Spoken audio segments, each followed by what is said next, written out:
In 2014, Honda released a motorcycle with 9 horsepower. 9. That is less than most riding lawnmowers. It weighed 225 pounds, topped out around 55 miles per hour, and cost less than a decent used couch on Craigslist. The Honda Grom was supposed to be a cute little starter bike for young riders who had never touched a clutch before. But here is what Honda did not expect. Within months of hitting American dealerships, used Groms were selling above sticker price on eBay. Dealers had wait lists stretching into the following year, and the people buying them were not just beginners. They were guys with leader bikes in the garage, seasoned riders with decades of experience, track day addicts, and professional racers. All of them lining up for a motorcycle that makes less power than a microwave. So how did a tiny, underpowered mini bike become the best-selling street motorcycle in Honda's entire American lineup? And why has nobody been able to take its crown in over a decade? That story starts in a Honda boardroom in Tokyo. Honda originally designed the Grom under a different name. Internationally, it was called the MSX 125, which stood for Mini Street Extreme.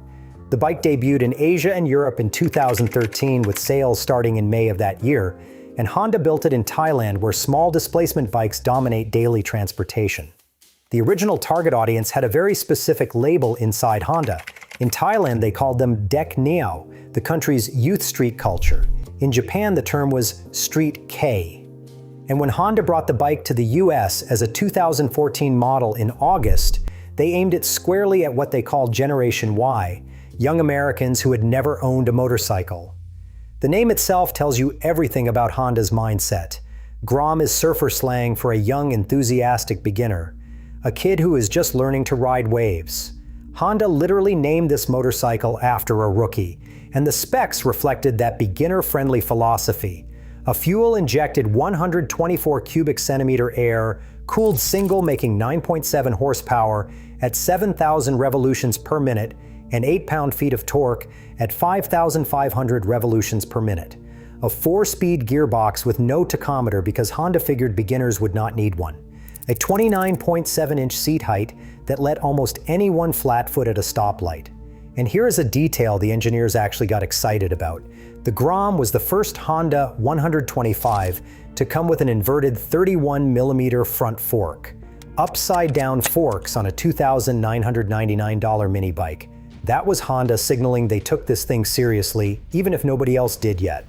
12-inch cast wheels, hydraulic disc brakes front and rear, and a claimed fuel economy north of 130 miles per gallon rounded out the package. You could fill the 1.45-gallon tank for about $5 and ride for an entire week. Rookies were not the ones who showed up. When that first batch of Groms rolled into American dealerships at a starting price of $2,999, something unexpected happened. Tony DeFranz, Honda's motorcycle media representative, later admitted to Cool Hunting magazine that they had probably underestimated how popular it would be, and that demand exceeded their initial supply. Colin Miller from American Honda put it more bluntly. The Grom becoming one of America's best-selling street bikes was, in his words, a little bit of a surprise. A surprise. Honda sold over 3,000 MSX 125s in Europe during just the first season and landed in Europe's top 5 best-selling 125cc motorcycles immediately. In the United States, dealers started moving between 8,000 and 10,000 Groms every single year. By 2018, Cycle World reported Honda had already moved over 40,000 units in America alone. The bike took Motorcycle USA's 2014 Motorcycle of the Year award, and this was a motorcycle that could not outrun a Prius. So what was going on? Why were experienced riders abandoning their pride and buying a bike that looked like it belonged in a shopping mall parking lot? The answer is embarrassingly simple, and every single rider who has thrown a leg over a Grom already knows it. Fun. Pure, stupid, grinning inside your helmet fun. A guy on the Honda Grom forum named Richard Wheeler summed it up better than any motorcycle journalist ever has. He said you can buy a 100-horsepower street bike and cruise around town in first gear at 1/8 throttle, hoping you do not get a ticket.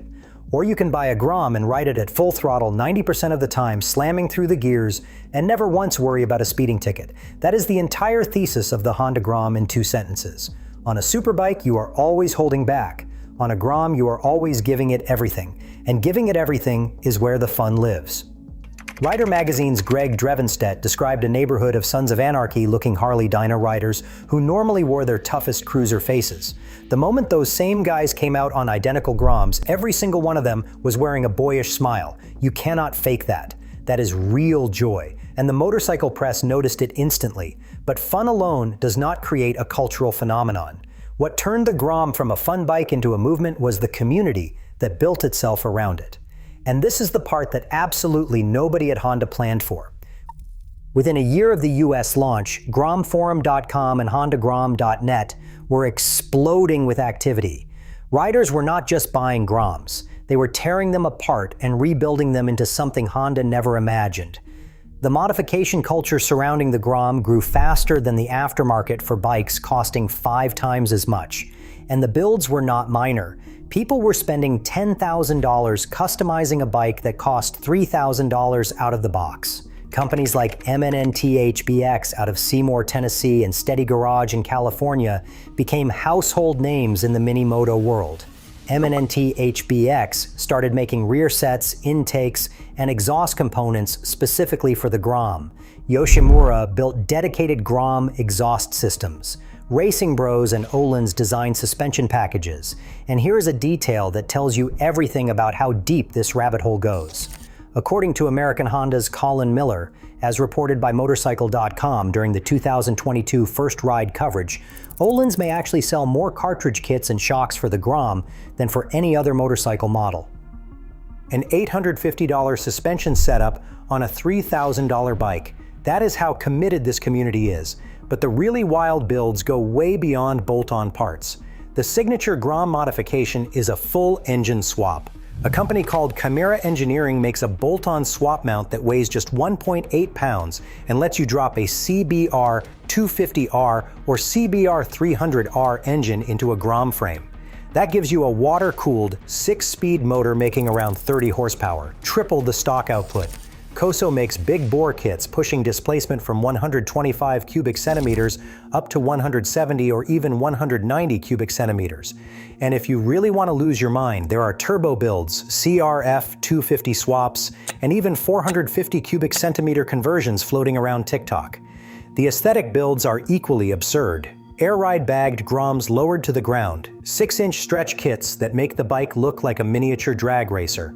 Candy paint show bikes with more hours of bodywork than a custom Harley. And all of it centered around a motorcycle Honda designed to be a beginner commuter. The economics of Grom modding tell you everything about this community. By the time you add Öhlins suspension, a Yoshimura exhaust, a Chimera engine swap, rear sets, clip-ons, aftermarket wheels, and paint, you are easily looking at $10,000 or more sitting on top of a $3,599 platform. People routinely spend 3 times the cost of the bike on modifications. Try finding that ratio on any other motorcycle in production. Now, this mod culture needed a gathering point, a place where all these builders could show up, show off, and ride together. That gathering point became the single most important event in Grom culture, the Barber Small Bore Festival. It started small. Back in 2017, the organizers at M&NT HBX put together a muddy field event called the Smoky Mountain Crawl with around 200 people. By the time it moved to Barber Motorsports Park in Leeds, Alabama, thousands of Grom riders were showing up every year. The event had everything: custom bike shows, group rides, stunt demonstrations, vendors, and eventually even racing. Here is how you know Barber Small Bore became the real deal. Honda, one of the largest motorcycle manufacturers on planet Earth, chose this fan-organized event as the launch venue for new Grom models, not a press conference in a hotel ballroom, not a corporate media event at a racetrack. A fan gathering in Alabama, organized by a Tennessee aftermarket shop. Honda used the 2021 Barber Small Bore to debut the 2022 Grom, and the 2024 event to preview the 2025 model. When a manufacturer picks a community meetup over their own marketing department, you know the community is running the show. But there is a bittersweet twist to this story. The 2024 Barber Small Bore was announced as the final edition. MNNTHBX confirmed on Facebook that the event had run its course. Whether a successor picks up the tradition remains to be seen, but for nearly a decade, Barber was the spiritual home of everything Grom. And while builders were customizing their bikes in garages, another branch of Grom culture was taking over the streets and the internet, the stunt scene. Think about it. The Grom weighs 227 pounds wet with a wheelbase of 47.2 inches. It has a forgiving clutch and enough power to lift the front wheel without enough power to launch you into orbit. That makes it the perfect training tool for learning wheelies, stoppies, and clutch-ups. The consequences of a mistake on a Grom are a bruised ego and maybe a scratched exhaust cover. On a superbike, those same mistakes mean an ambulance ride and a 5-figure repair bill. The Grom Forum's pinned wheelie thread says it bluntly. The Grom should be a stupid, easy bike to wheelie. And people prove that in spectacular fashion. A YouTube rider named Maximilian filmed himself holding a wheelie on his Grom for 1.25 miles before a traffic light forced him to put the front wheel down. Motorcycle.com covered the clip and noted that it felt like he was cheated from achieving true glory by a red light. For the record, that is not a Guinness World Record. The official longest motorcycle wheelie record belongs to Masaru Abe, who rode 311 miles on a Yamaha Jog 125 cubic centimeter scooter in Saitama, Japan, in May 2017, according to Guinness World Records. But 1.25 miles on a Grom on a public road is its own brand of impressive. Red Bull stunt rider Aaron Colton builds his own Groms at his shop called Garage 93. Riders like Ian Gaines and Bam Bam Stunts headlined the stunt area at Barber Small Bore for years. And on TikTok, #GromStunts and #Wheelie have accumulated hundreds of millions of cumulative views. The Grom became the de facto stunt school motorcycle for an entire generation of riders. YouTube channels built entire empires around Grom content.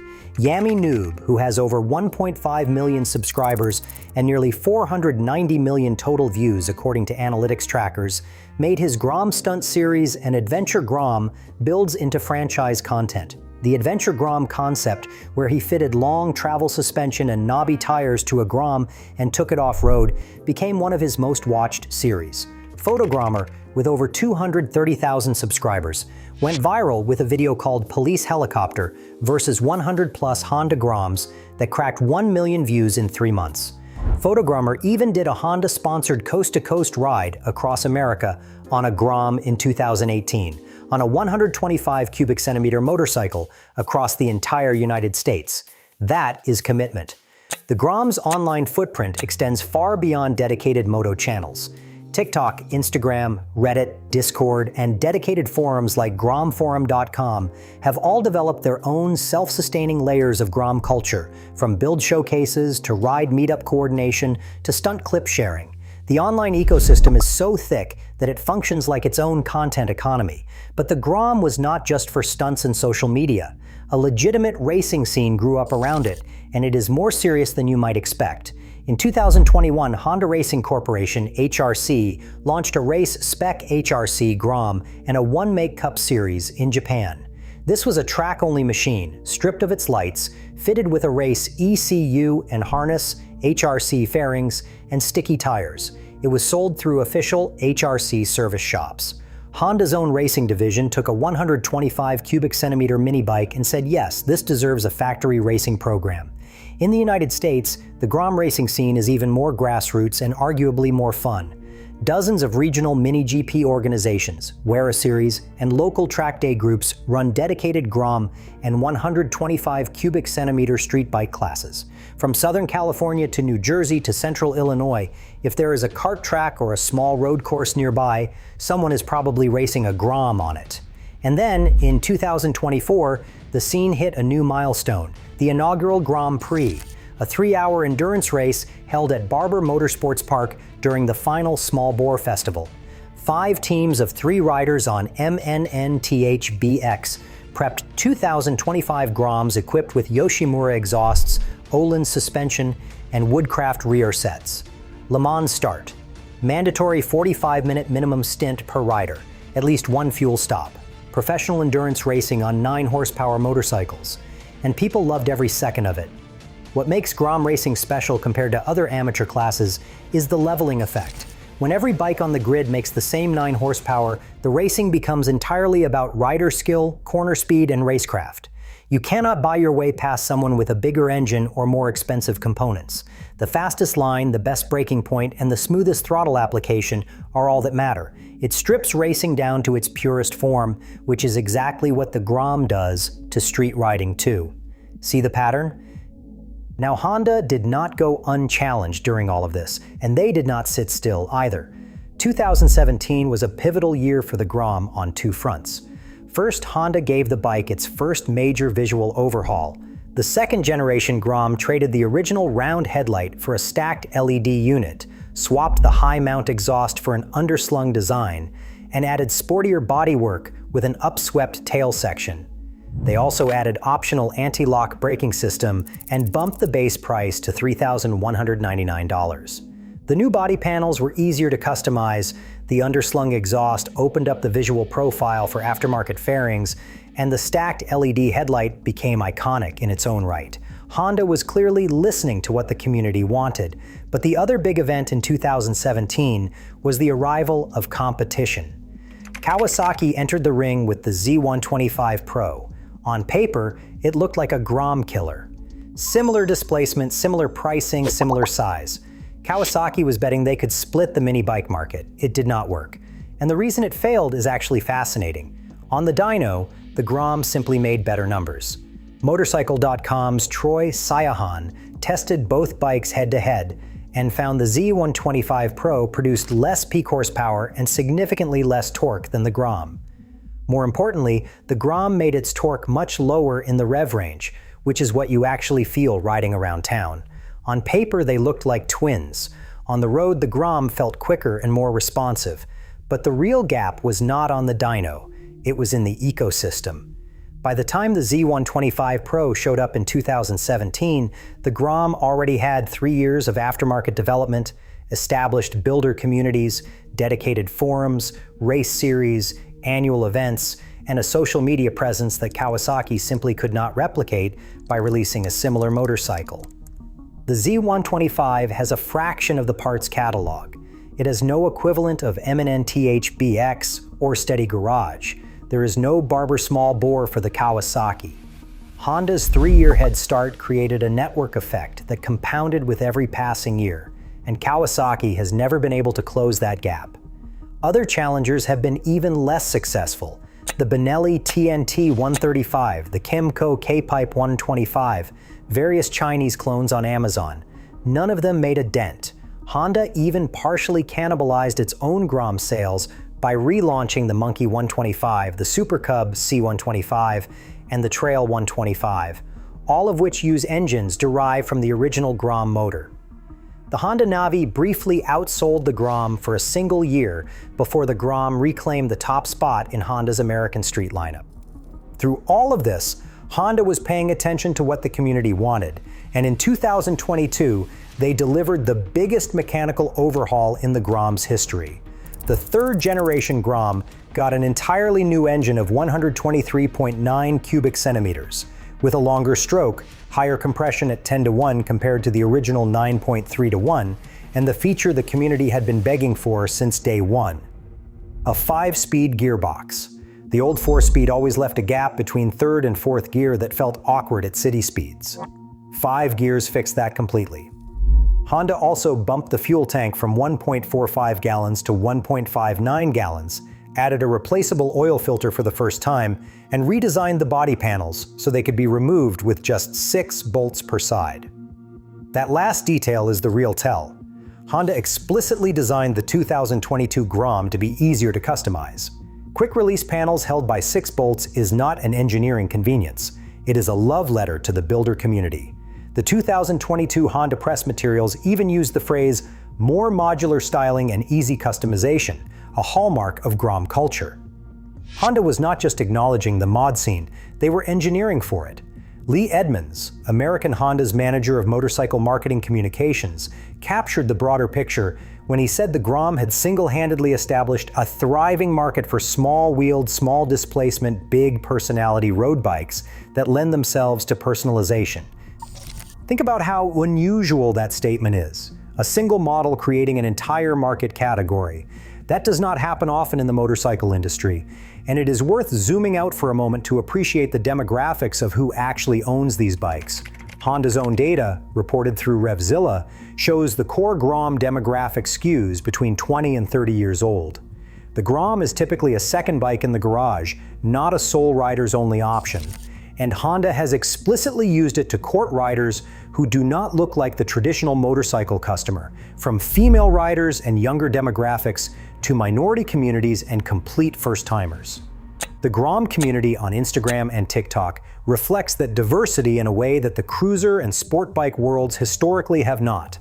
Hashtags like #GromGirl and #BikerGirl have created visible subcultures that are expanding what the motorcycle world looks like. For new riders specifically, the Grom removes almost every barrier to entry. The 30-inch seat height means someone who is 5'3" can plant both feet flat on the ground at a stoplight. At 225 pounds, dropping it in a parking lot is embarrassing but not expensive, and picking it up does not require a gym membership. The fuel economy is absurd, somewhere around 134 to 166 miles per gallon, depending on how hard you ride it. And at $3,599, the entire motorcycle costs less than a decent set of wheels on a sport bike. But here's the important part. Unlike a scooter with a continuously variable transmission, the Grom has a real manual transmission. 5 gears, a clutch lever, a shift pedal. You actually learn to ride a motorcycle on a Grom, not just how to twist a throttle.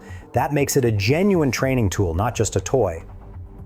That said, the Grom's popularity has come with one unfortunate side effect. Theft. A motorcycle that weighs 225 pounds can be picked up by 2 people and thrown into the back of a pickup truck in under 30 seconds. No angle grinder needed, no hot wiring required. Just grab it, lift it, and drive away. The combination of lightweight, high desirability, and street bike registration has created a documented theft problem, especially in Miami, the Bay Area, and Los Angeles. Grom forums are full of threads about stolen bikes, GPS tracker recommendations, disc lock suggestions, and recovery stories. Some owners have started chaining their Groms to permanent structures or parking them inside their homes. It is the price of being the most wanted mini bike in America. So where does the Honda Grom stand today? The 2026 model starts at $3,599 with 3 available trims and 3 color options, including a racing-themed Gaiety Red. Mechanically, it carries over from the 2022 redesign. Honda's worldwide cumulative sales are approaching 900,000 units, according to Gear Patrol, with Thailand accounting for roughly 618,000 of those. The US remains the number 2 market, and the Grom remains Honda's top-selling American street motorcycle for most years since its launch. The phenomenon is not exploding the way it did between 2014 and 2020. Barber small bore is over. The initial gold rush of the aftermarket is maturing. But that is actually the point. The Grom does not need hype anymore. It has become something more durable than hype. It is infrastructure. It is the default first real motorcycle, the default second bike, the default stunt trainer, and the default mini moto race platform, all wrapped into one $3,599 package. Think about what Honda actually pulled off here. They built a beginner bike that beginners love, that experienced riders respect, that stunters depend on, that racers compete on, and that builders treat like a blank canvas. Finding one product that serves that many audiences at that price point is borderline impossible. Harley tried it with the Street 500 and failed. Kawasaki tried it with the Z125 and fell short. Honda did it with 9 horsepower and a name stolen from surf culture. A reviewer from Jalopnik once compared the Grom cult to a religion, calling its followers Grom Davidians and the community the Church of the Rising Grom. That sounds like a joke, but it captures something true. Here is what Honda accidentally figured out. Modern motorcycles have a problem that nobody in the industry wants to talk about. They are too fast. A stock 600cc sport bike does 160 miles per hour. A leader bike cracks 180 miles per hour.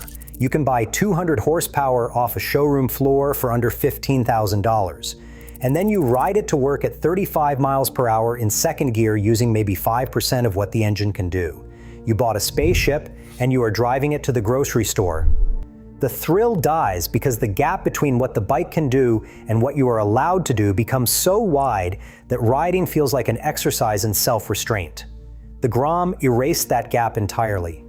At 9 horsepower, the speed limit is no longer a cage. It is irrelevant. You are ringing the throttle, banging through every gear, carrying corner speed like your life depends on it, and you are doing 45 miles per hour the entire time. The Grom did not just become the most fun motorcycle on earth. It solved the biggest contradiction in modern motorcycling. It made slow feel fast again. And that, it turns out, is worth more than any amount of displacement. If you ride one, you already know. And if you do not, there is a dealer with one in stock right now. You have been warned. If this kind of deep dive is your thing, subscribe. We cover the stories behind the machines every week. And if you have a Grom story of your own, drop it in the comments. I guarantee someone down there has a build that costs more than their car.